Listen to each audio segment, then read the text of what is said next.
Assalamualaikum warahmatullahi wabarakatuh. Kita berjumpa lagi pada mata kuliah Academic Writing topik kedua. Topik kedua ini adalah the writing process atau proses menulis. Pada topik ini kalian diharapkan mampu memahami tahapan-tahapan proses penulisan akademik, mulai pre-writing, organizing, writing, dan editing. Oke, kita mulai slide selanjutnya. Dalam proses menulis, ada 4 tahapan utama ya dalam proses penulisan, yaitu langkah pertama adalah pre-writing. Sebelum Anda menulis, Anda harus menyiapkan langkah ini. Langkah kedua adalah organizing. Langkah ketiga, writing, yaitu proses pada saat Anda menulis. Yang keempat adalah proses revising dan editing. Selanjutnya kita akan membahas satu persatu ya langkah-langkah ini sehingga Anda bisa paham. Tahap pertama pada writing proses adalah pre-writing. Nah, tahap ini sebelum kalian melakukan penulisan, kalian harus memutuskan dulu apa yang akan kalian tulis. Ya. Selanjutnya, kalian harus merencanakan apa yang akan ditulis, gitu ya. Kalau saya merinci, ada 3 aktivitas utama di dalam tahap pre-writing. Yang pertama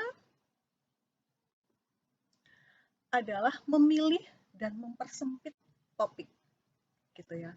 Yang kedua, mengumpulkan ide-ide, ya, proses mengumpulkan ide-ide. Ya. Yang ketiga adalah mengedit ide-ide yang sudah kalian kumpulkan.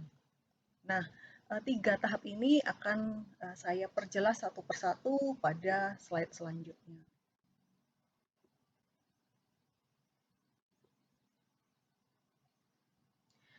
Langkah pertama di dalam pre-writing, ya, choosing and narrowing a topic. Memilih suatu topik itu selayaknya adalah topiknya tidak terlalu sempit ya atau tidak terlalu terbatas. Ya. Kenapa? Topik yang terlalu sempit itu membuat kita kesulitan untuk menggali ide, untuk menerjemahkan kembali, menggali ide apa yang harus kita tulis terhadap topik tersebut. Gitu. Jadi meskipun kita tahap pertama ini di dalam pre-writing kita dituntut untuk memilih dan mempersempit topik, ini tidak diartikan kita memilih topik yang sangat kecil bahasanya, sangat terbatas lingkup pembahasannya, begitu ya. Jadi narrow but not too narrow, gitu ya. Contoh misalnya, topiknya adalah the age of my brother, umur saudara saya. Nah, ini kan terlalu sempit ya, terlalu sempit. Dalam artian kalian tidak bisa mengeksplor lebih lanjut ya umur saudara saya gitu ya. Nah, idenya pengembangannya akan terbatas kalau kita ingin berbicara mengenai umur dari saudara saya. Begitu ya, ini adalah salah satu contoh. Nah, harapannya nanti ketika di kelas kalian bisa membuat contoh ya, topik yang betul dan topik yang kurang tepat. Topik yang terlalu sempit, terlalu terbatas, dan topik yang ideal untuk kita kembangkan di dalam academic writing.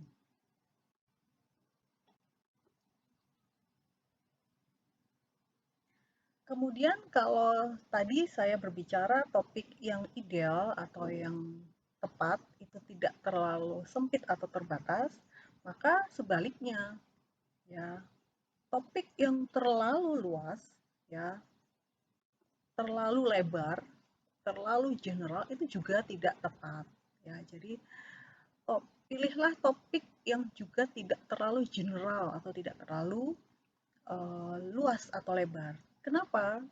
Karena dengan memilih topik yang terlalu general atau luas, itu kita akan makin banyak ide yang ingin kita tulis. Ya, terlalu banyak yang akan kita cantumkan di dalam artikel kita, gitu ya. Nah, ini juga kurang tepat, ya. Contoh, contoh tentang sekolah. Topik tentang sekolah ini terlalu luas, gitu loh. Ada banyak hal yang bisa kita ceritakan tentang sekolah, ya. Sekolah itu ada, kalau kita bicara ada bangunannya, ada kurikulumnya, ada siswanya, gitu ya, ada lingkungannya. Nah, kita mau bercerita tentang apa? Kalau topik terlalu luas, akan lebih baik kita batasi saja, gitu ya. Ada satu atau dua aspek yang akan kita diskusikan lebih lanjut, ya.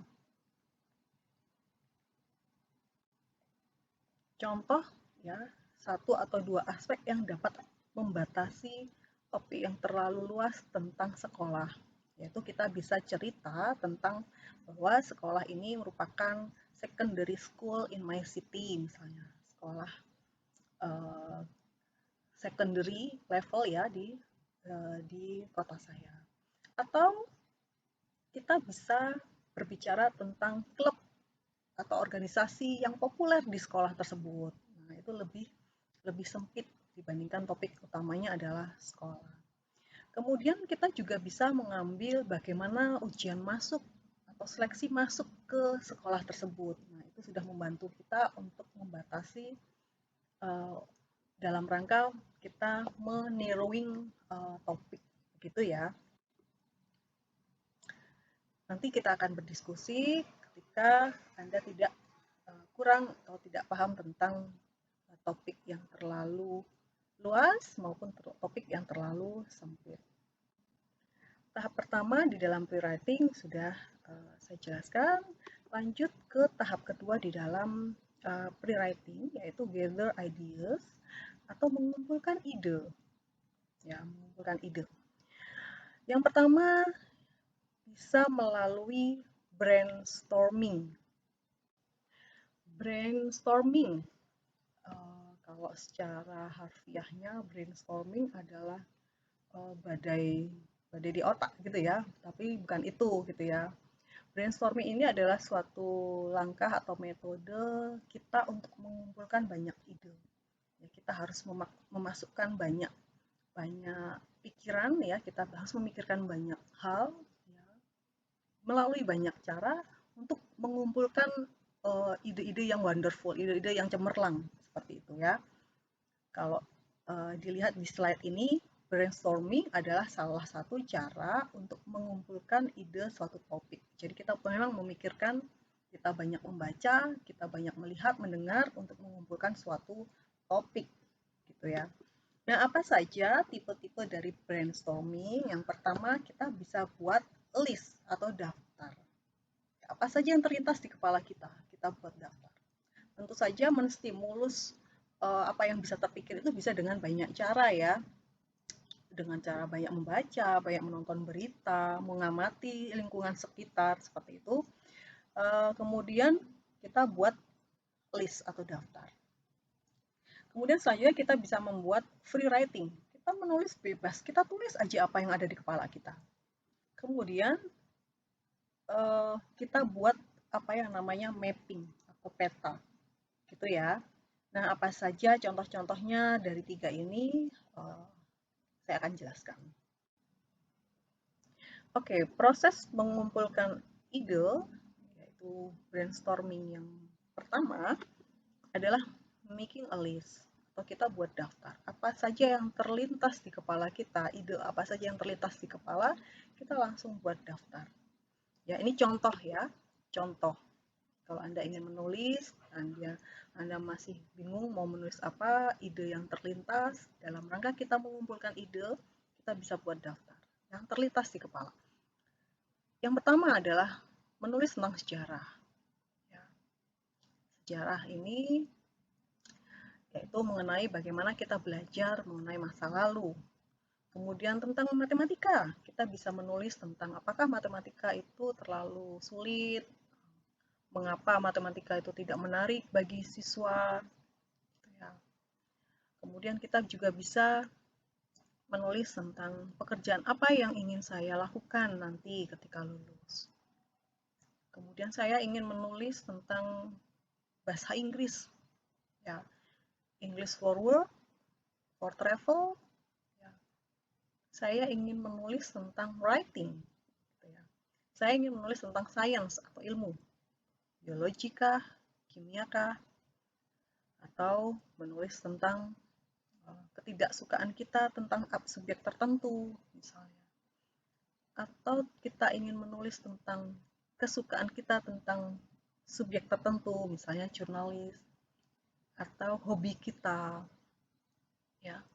Atau kita ingin menulis tentang seni, ya, bagaimana seni, baik itu seni rupa, ya, seni musik, dan lain-lain.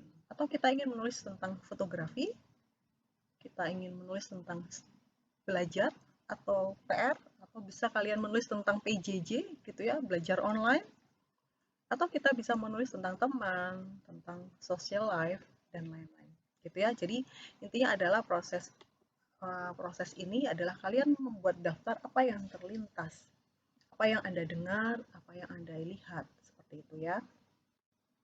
Oke, brainstorming kedua ya,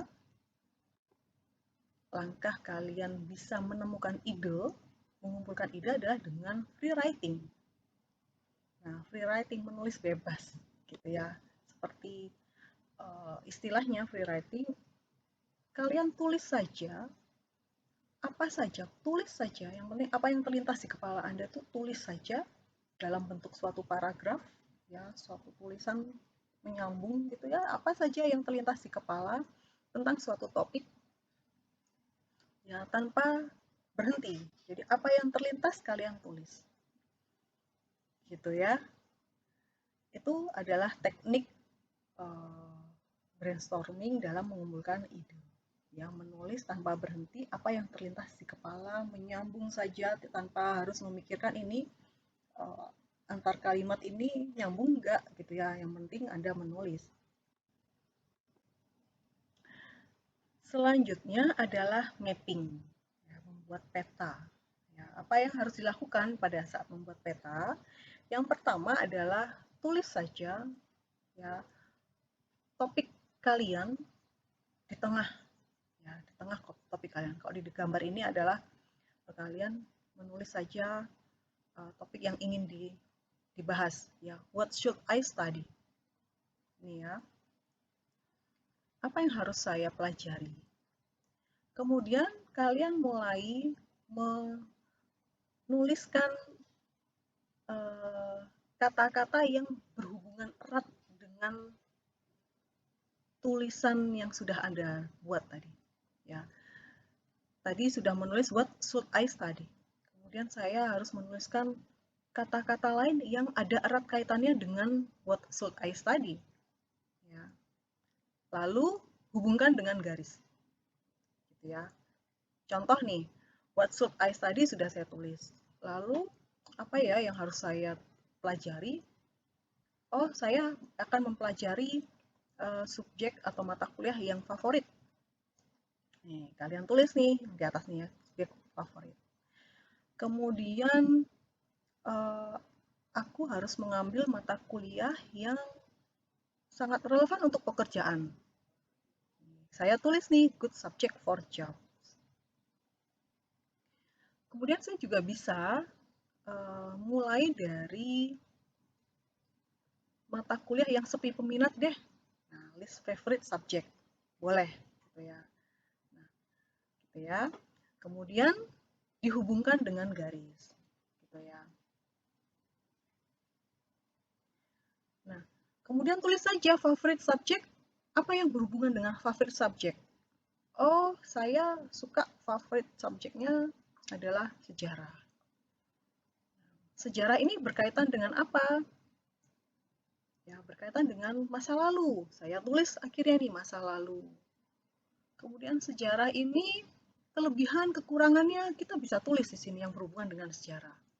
Oh, dengan belajar sejarah kita bisa loh menjadi guru nantinya. Nah, Ini berhubungan dengan sejarah. Lalu kita bikin ya, tulis nih the past, kita buat ya, kita tarik garis ke history.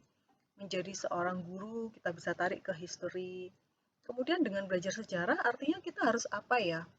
Apa yang harus kita lakukan? Aktivitas apa yang harus kita lakukan ketika kita ngambil sejarah? Oh, harus banyak baca. Nah, kita bisa, ini berhubungan nih, kita tarik garis. Ya, contohnya itu.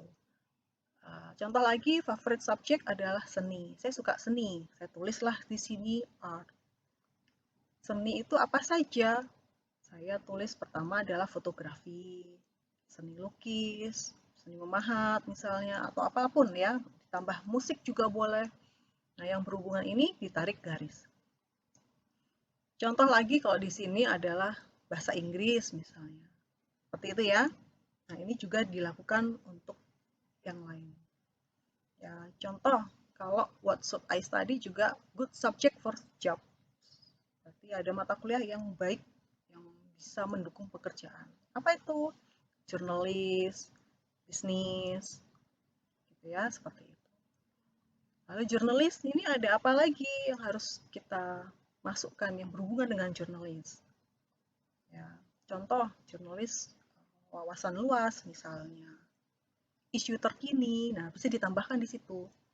Nah, kalau di sini belum ada ya, nanti kalian bisa latihan bagaimana menambahkan topik yang berkaitan dengan kata-kata yang berkaitan dengan jurnalis nih yang belum ada. Nah, bisnis, ya topik bisnis apa nih yang terkait dengan topik bisnis? Membosankankah?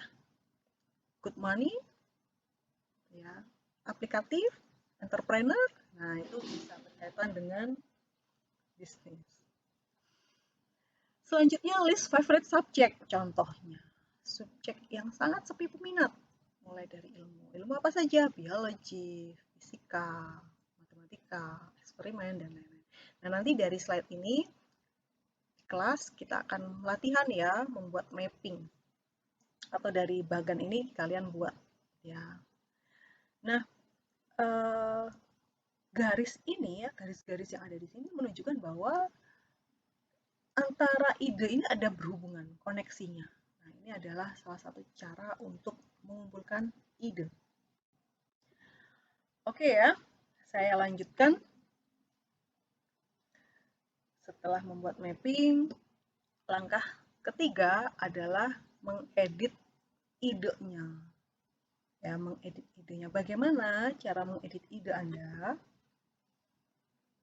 Ya, caranya adalah dari list atau mapping tadi. Ya, pilih ide yang sangat menarik gitu ya. Pilih ide-ide yang sangat menarik, yaitu ide yang sangat relevan dengan topik yang ingin ditulis. Nah, ini kita sortir, editing ide itu kita menyortir, istilah seperti itu. Ya, ide-ide yang tidak berkaitan atau tidak relevan dengan topik yang akan kita tulis itu kita coret. Ya, contoh ini. Ya, kita mencoret matematika misalnya. Ya, jadi yang tidak relevan dengan topik kita, ide-idenya itu dicoret. Ini akan membantu kita ya untuk memudahkan dalam proses penulisan. Begitu ya.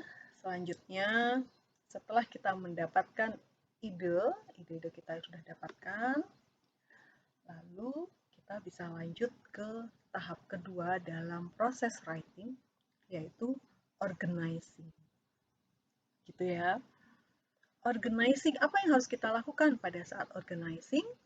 Yaitu kita mengorganisasikan atau kita mengatur, mengelola. Tadi kan sudah ya, kita ide-idenya sudah disortir, sudah diedit, diseleksi gitu ya. Kita sudah terkumpul ide yang sangat berhubungan dengan topik. Lalu ide-ide itu kita susun, gitu ya. Kita susun, kita organize, ya sehingga terwujudlah suatu outline dari ide. Ya, kita dapat sudah simple ide. Ya, contoh di sini ya. Contoh kita sudah dapat tadi ya, yang sebelah kiri ini list dari ide, banyak sekali ya tadi yang sudah kita coret, terus kita buletin mana yang akan kita ambil. Ada yang kita coret yang akan tidak berhubungan dengan topik kita. Lalu yang tersisa ini, yang kita lingkari ini, yang kita putuskan untuk kita pilih, kita atur mana yang kita uh, tulis di awal, yang kedua apa, yang ketiga apa, sampai yang terakhir apa. Contohnya ini. Contohnya kita membuat outline dari ide, yaitu kita ingin membuat topik tentang, kita ingin menulis topik tentang a person who has made a difference, my grandfather. Contohnya ini. Nah, lalu kita masukkan ide-idenya. Ini menjadi outline. Yang pertama misalnya, my grandfather helped his community in 2 ways. Yang pertama, A. He improved farming techniques in his area. Lalu kita tulis ide yang berhubungan dengan ide nomor A. Bagaimana dia kakek saya mengembangkan teknik pertanian di lingkungan kakek. Yang pertama adalah, ternyata kakek saya adalah petani pertama yang membuat teras siring ya di tanahnya. Terracing helps prevent soil erosion. Nah, ini kan berhubungan ya. Nah, ini jadi outline. Nanti akan mengandung kita dalam melakukan proses penulisan. Yang B, ide kedua adalah he start a community hospital. Ide turunannya adalah the only hospital in big area. Nah, ini ya kita sudah dapat outline. Ini yang harus kita buat pada saat melakukan organizing. Jadi lebih tertata, lebih kelihatan alurnya, mana dulu yang harus kita ceritakan pertama kali, mana dulu yang lebih baik diletakkan ke nomor 2 di tengah-tengah, mana yang kita lebih baik letakkan di akhir. Begitu ya, dengan membuat outline, dengan langkah kedua ini, organizing, maka kita akan memudahkan kita. Gitu ya. Langkah ketiga adalah proses menulis. Ya, sudah mengorganize, lalu kita saatnya menulis. Gitu ya. Nah, lebih detail lagi, ya dalam tahap proses menulis ini, ya, yang kita lakukan adalah start to writing, gitu ya. Tulis draft kasar, gitu ya. To write a raw draft using your outline as a guide. Tulis saja draft secara kasar menggunakan outline yang kita sudah buat sebagai panduan. Yang kedua, dalam menulis draft kasar tersebut, kita lakukan secepat mungkin, tanpa kita berhenti, tanpa kita memikirkan tentang ini benar nggak grammarnya, ejaannya benar enggak, penggalan katanya benar enggak. Yang harus kita lakukan terus saja nulis. Pokoknya tulis saja ya sesuai dengan outline yang sudah kita buat. Ya. Ada kata-kata salah, tidak tepat, kita terus saja tulis. Gitu ya. Nah, dalam tahap ini kalian mungkin ya banyak typo di situ, banyak error, kalimat tidak tepat, tidak nyambung, itu nggak masalah. Ini umum terjadi gitu ya, dan ini di tahap ini acceptable, ini boleh dimaafkan gitu ya, di tahap ini dimaafkan karena memang masih kasar gitu ya. Nah, akan ada nanti saatnya Anda membenarkan kesalahan-kesalahan dalam tahap ini gitu ya. Intinya di dalam tahap writing itu Anda tuangkan sebanyak-banyaknya, Anda kembangkan sebanyak-banyaknya outline yang sudah dibuat tanpa memikirkan adanya typo, error, salah eja, salah tanda baca, dan lain-lain. Gitu ya. Tidak nyambung itu nggak masalah. Ya, intinya di dalam tahap ini kita proses produksinya gitu ya, kita menuliskan semua kita menuliskan semua kalimat di situ yang merupakan pengembangan dari outline yang sudah dibuat. gitu ya. Ada salah nggak apa-apa, itu normal ya. Nanti akan ada tahap revisi dan tahap edit gitu ya, yaitu di tahap keempat ya. Nah, ini tahap keempat adalah tahap revisi dan tahap mengedit. Nah, ketika kita sudah sampai di tahap ini, tahap merevisi dan tahap edit, ini adalah tahap di mana kita mempoles tulisan kita, mempercantik apa yang sudah kita tulis. Ya, ada dua langkah besar di sini, dua langkah utama dalam proses mengedit, merevisi dan proses mengedit. Yang pertama adalah kita beri perhatian pada big issue-nya, ya, pada kontennya dan susunan kata. Gitu ya. Kita lihat nih pesannya nyampe enggak. Itu maksud dari attack the big issues of content. Pesannya nyampe enggak sih, ceritanya nyampe enggak sih ke pembaca gitu. Ya, kontennya ya, keisi dari tulisan kita. Yang kedua, baru kita teliti yang kecil-kecil, typo-nya, grammarnya, ketepatan penggal kalimatnya, ya, sistematikanya atau edit gitu ya. Kesesuaian kalimat per kalimat itu adalah small isunya gitu ya. Jadi di dalam tahap revisi dan editing ada dua tahap yang besar, kontennya, apakah pesannya nyampe, apakah ada informasi yang masih ketinggalan seperti itu ya.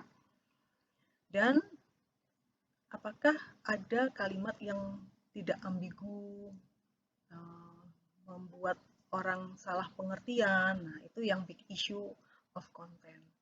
Kalau yang kecil-kecil adalah itu tanda bacanya betul enggak, kalimat tanyanya betul enggak, gitu ya.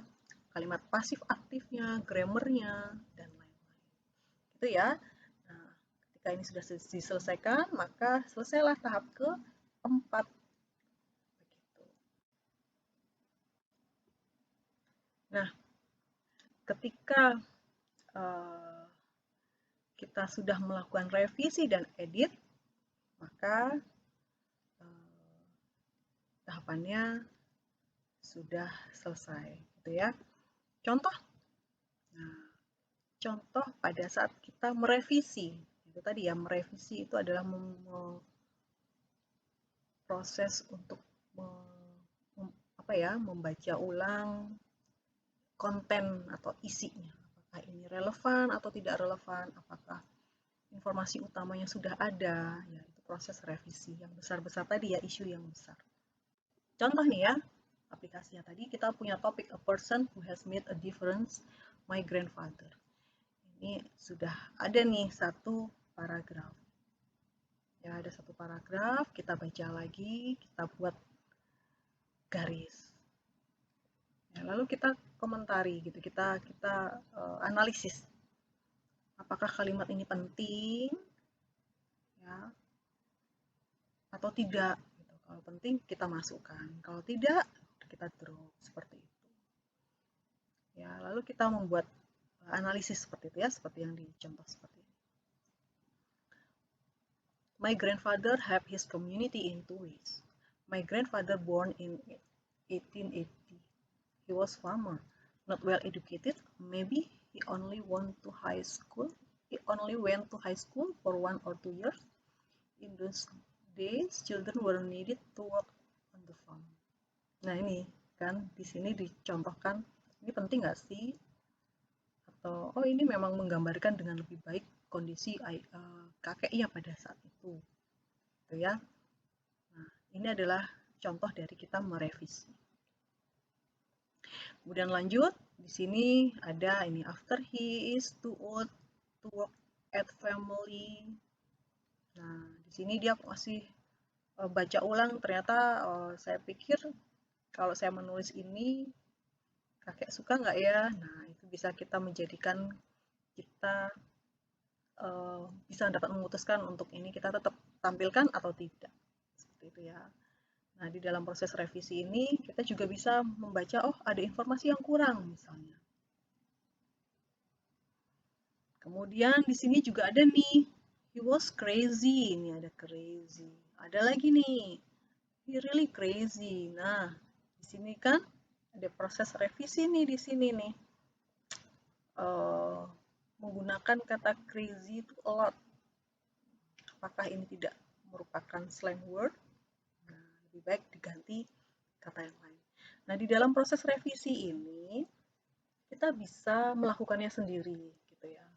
Atau kita bisa juga meminta bantuan orang lain gitu loh.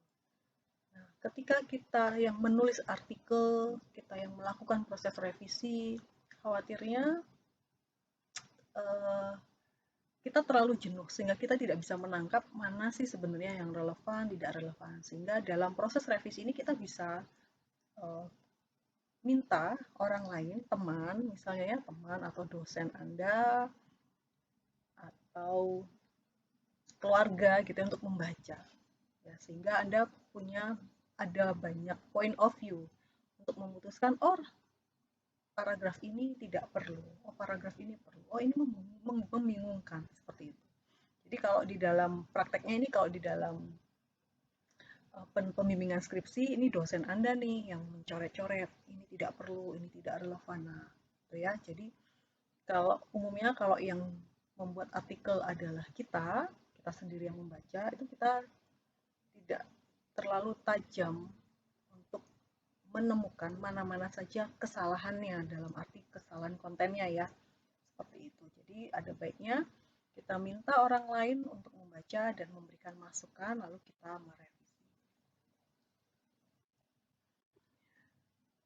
Nah, materi pada pertemuan ini sudah saya sampaikan semua. Untuk sumber bacaan lebih lanjut, Anda bisa ya baca pada referensi ini ya. Lalu kita bisa berdiskusi di kelas tentang project yang telah Anda buat gitu ya. Atau bisa kalian praktek untuk membuat suatu artikel atau tulisan dengan menerapkan langkah-langkah pada proses writing yang telah saya jelaskan pada materi ini. Demikian, saya ucapkan terima kasih atas perhatiannya. Saya akhiri. Assalamualaikum warahmatullahi wabarakatuh.